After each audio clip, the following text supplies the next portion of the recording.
अभी सोई ही रहती है, एक गिलास पानी भी न देती है, ना वक्त पर खाना देती है और ना मेरे कपड़े पर इस्त्री लगाई है।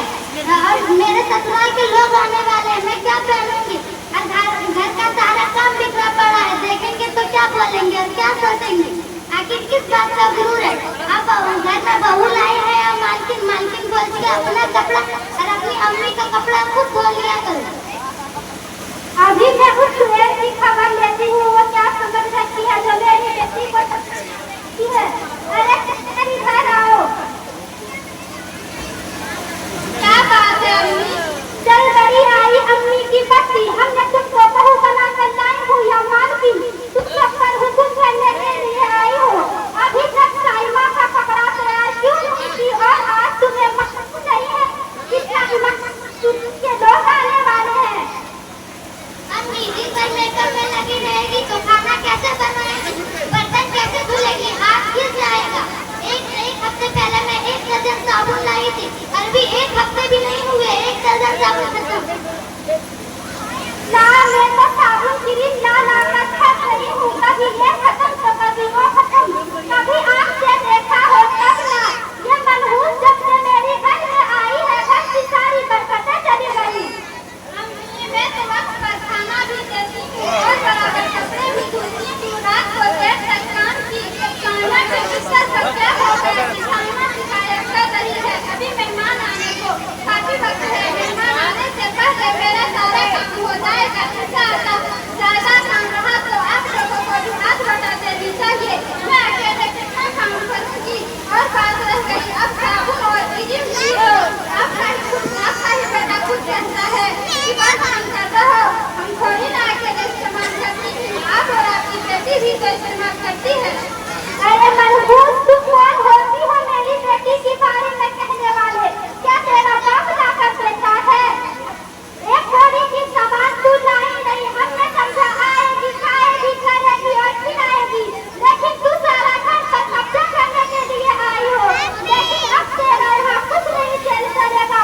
आज ही अपने बाप को फोन करके बोल कि टीवी फ्रिज और दहेज का सारा सामान चाहिए और आज के बाद मेरी बेटी के बिस्तर पे हाथ भी मत लगाना। जितना हो सका दिया, अब उससे ज्यादा नहीं कर सकती।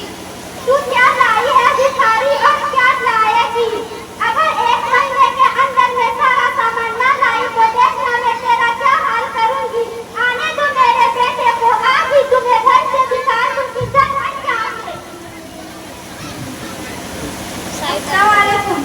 वालेकुम अस्सलाम समझेंगी।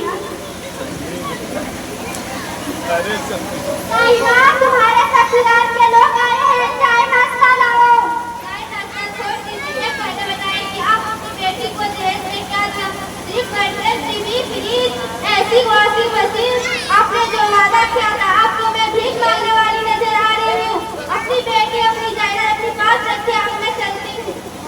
रुक जाइए मेरी मदरसे की कोई सीमा आ रही है, कुछ नसीहत करेगी।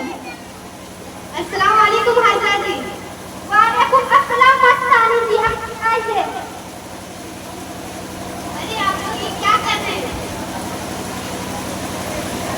मस्तानी जी देखिए, या अपनी बेटी को बांधों के खिलाफ खाली हाथ रवाना कर देती है, देखिए। अरे ये जो दहेज की रस्म हमारे समाज में फैल गई है, ये बहुत बर्बाद हुई रस्म है। हमें शादी में सिर्फ लड़की ही मिल जाए, बस इससे ही काफी होना चाहिए, क्योंकि आपके बेटी का ससुराल जाएगी, खुदा ना खास्ता आप उनके ससुराल वाले ऐसे ताना मारेंगे, आप अपने बेटी के ससुराल वाले को दहेज की सारा सामान नहीं दिए होंगे तो आपको कैसा लगेगा? सबसे बड़ा अहमियत यह है कि आप अपने बेटी को, अपने बहू को बेटी नहीं बल्कि नौकरानी समझते हैं और उस पर तरह तरह का जुल्म ढाए जाते हैं। खुदा उन पर बहुत ही अजाब मुसल्लित होगा। देखिए, ये जो दहेज की रस्म है बहुत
बहू को बुला कर लाना। भाभी अम्मी बुला रही है। क्या बात है अम्मी? बहू मैंने तेरा साथ बहुत जुल्म किया है, मुझे माफ कर दो। मैं माफ करती, अल्लाह माफ करे।